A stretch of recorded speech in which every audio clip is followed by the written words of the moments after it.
des cas de transport à l'effigie, mutuelle de COPEC, mutuelle de... Mais chez Nestlé, il n'y en a pas. Il n'y a même pas une ambulance pour transporter les malades s'ils piquent une crise. On a eu des cas. On a eu des cas où la personne, il était brûlé vif, mais pour le transporter, c'est une des voitures banalisées, une des voitures qui est spécialiste. Pour le mettre dedans, c'était tout un tas de problèmes. Et quelques jours après, quand ils se sont débrouillés comme on peut, arriver à l'hôpital, 1 ou 2 jours après, le monsieur est mort, est décédé. Donc nous, notre syndicat, on a demandé à ce que la direction ou bien la mutuelle paye une ambulance par site. Chaque site prend plus de 300 personnes. Et nous avons comme ça 2 grands sites et puis d'autres sites qui sont là. Une ambulance au moins, toutes les petites compagnies ont ça. Et pour ça, nous sommes opprimés. Nous ne sommes pas écoutés. Donc voilà un peu les points sur lesquels on voulait vous éclairer. S'il y a d'autres questions, nous sommes prêts. Il définit très bien le cadre dans lequel se définit la mutuelle. Les mutuelles n'ont pas de capacité civile. Il n'y a que les syndicats qui ont la capacité civile donc d'ester en justice. C'est ce que les textes disent.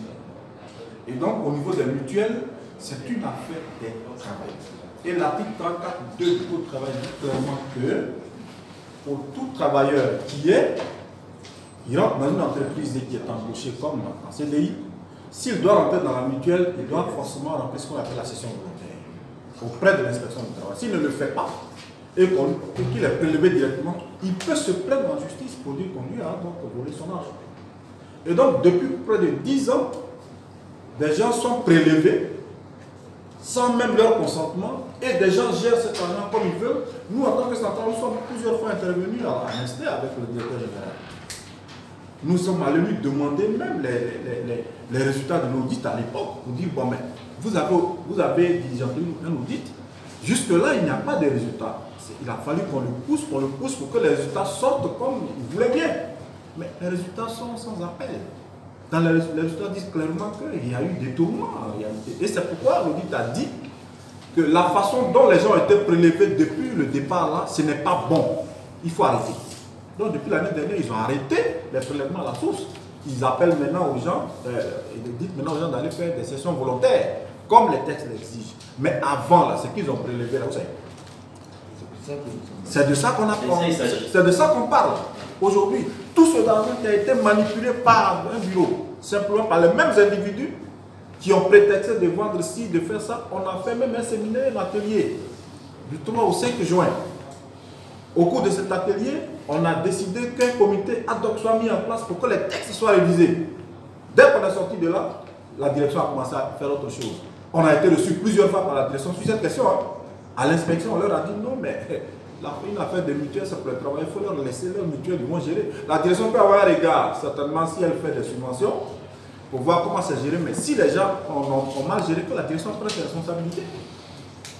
Aujourd'hui, des gens qui sont fort clos sont en même temps en train, en interne, de reconduire les mêmes personnes pour rester en place et continuer la même gabegie. Voilà la question aujourd'hui.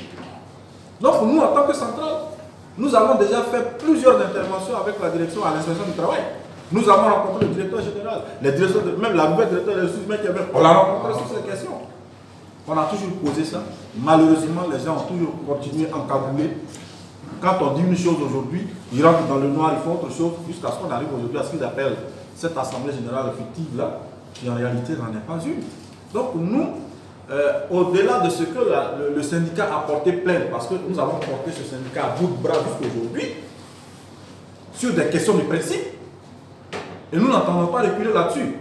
Nous avons resté en justice. La chose que nous avons manqué, c'est qu'effectivement, à l'époque, le syndicat avait un peu cru que sur la bonne foi, sur la question de la bonne foi et des preuves claires, la justice pouvait donc juste trancher. Ils ont trouvé qu'ils ont prétexté qu'il n'y avait pas d'avocat, donc ils pouvaient faire ce qu'ils veulent. Mais on a compris que la décision qui a été prise, c'est parce qu'il n'y avait pas d'avocat, ils ont fait ça. Donc on s'est attaché les services des avocats. Donc aujourd'hui, la procédure, on va la reprendre, clairement. Mais au vu des faits, si un juge prend le contre-pied de ce qui est là, ça veut dire que la Côte d'Ivoire marche sur la tête. Avez-vous l'audit interne là?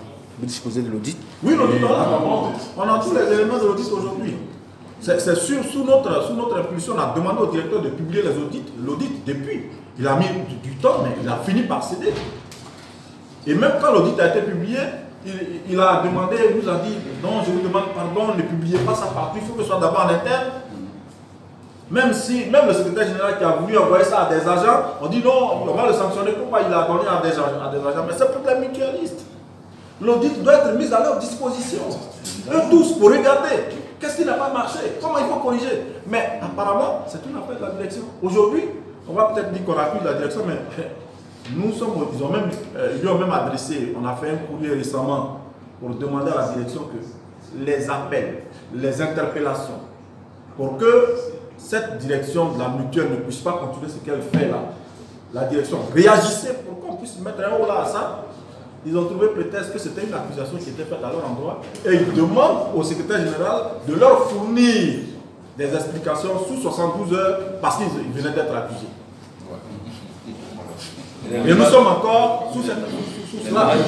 Donc c'est des menaces et que s'ils ne répondent pas, eux en tant que grande direction, ils vont prendre les décisions qui sont à leur pouvoir. Mais on est où? On est vraiment dans un état de non-droit. Et Nestlé ne peut pas être en dehors du Code du travail.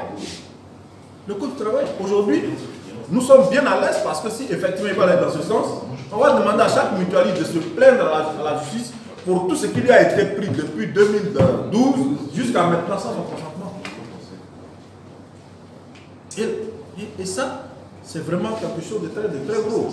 Donc, on le dit parce qu'effectivement, c'est par dépit, parce qu'on a vraiment utilisé tous les moyens, toutes les négociations, à l'inspection du travail, en interne. On est même allé avec la direction à l'inspection du Cocody qui était à Yamé. On a fait 3 semaines de débat. C'est la direction elle-même qui nous a dit vraiment, nous sommes fatigués, on ne veut plus discuter ici. Retournons en interne, on va trouver les solutions. Est-ce que vous n'avez pas le sentiment que